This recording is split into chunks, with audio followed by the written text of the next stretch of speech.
So in Exodus 7, we get to see about some of the things that happened to Pharaoh, and he is so stubborn.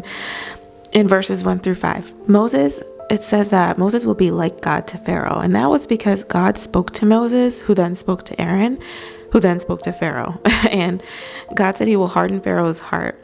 And the Egyptians would know that I am the Lord when I stretch out my hand against Egypt and bring the Israelites out of it. And I feel like sometimes it takes tough situations for us to truly recognize God's goodness and mercy as he moves in our lives. And also hard times, bring about faith. And so it's not always easy, but it's definitely an experience that you get to see, God's glory work in your life through something really difficult. Verse 6, Moses and Aaron listened. So despite the difficulty and doubts, Moses was 80 and Aaron was 83 when they spoke to Pharaoh. And this tells you how, old they were. They were pretty elderly. They weren't in their 30s, 20s and 30s. They were pretty old, older, 80 and 83. But, despite the impossible, they still listened to God. Verses 8 through 10, God instructed the first miracle to be throwing down Aaron's staff for it to become a snake. And Moses and Aaron obeyed.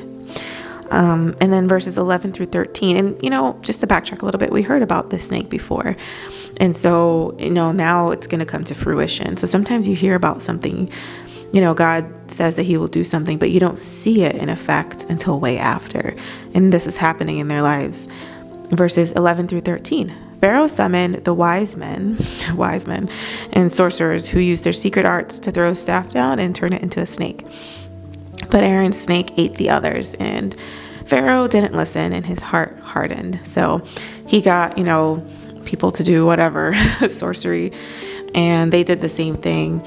But, it doesn't matter what they do. They're not greater than God. And so the staff that Aaron had, it ate up all the others. And that just shows, God is mighty. He is powerful. Verses 14 through 18, God instructed Moses and Aaron to meet Pharaoh by the river. And he wanted Pharaoh to free God's people. Otherwise, the Nile will turn into blood with the staff. And the staff is an important tool because that is what God seems to be using throughout this whole, a lot of the things that they're doing to show these wonders. And then the Nile will stink and there would be no water and the fish would die. So God told Moses and Aaron to tell Pharaoh this. What do you think Pharaoh did? He didn't listen. And it said blood was everywhere in Egypt, even in the cups and bowls. So imagine you have a water bottle. I have a water bottle with me all the time, and that just turned to blood randomly. Really, really scary. It was everywhere. So even in cups and bowls that previously had water. Verses 22 through 24, the Egyptian magicians did the same things, and Pharaoh's heart once again was hardened. The Egyptians dug along the Nile because they could not drink water of the river. And this example reminded me of 2 Timothy chapter 4, verse 3. For the time will come when people will not put up with sound doctrine. Instead, to suit their own desires, they will gather around them a great number of teachers to say what their itching ears want to hear. That reminded me of Pharaoh getting the magicians and, those people the sorcerers to do things that look like God, right? And we talked about this in the video on New Age beliefs. It can look like, promising. It could look kind of not exactly like God, but unless you're using God as your source, it will never fulfill. And then verse 25, 7 days had passed after the Lord had struck the Nile. 7 days of blood everywhere. That is a really long time. That sounds horrible.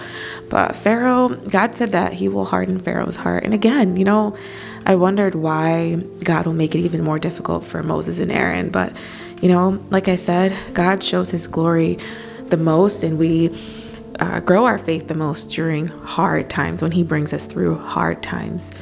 And so that was Exodus 7. I don't want to make these videos long and drawn out for no reason. So I'm sorry that it was super quick today, but what were your thoughts and what did you learn? And if you haven't yet, please consider subscribing, share this video and like it. It helps for my videos to be promoted throughout the YouTube algorithm. I post a new Bible study video every Monday, Wednesday, and Friday at 7 a.m. Eastern Standard Time, and I can't wait to study the Bible with you again.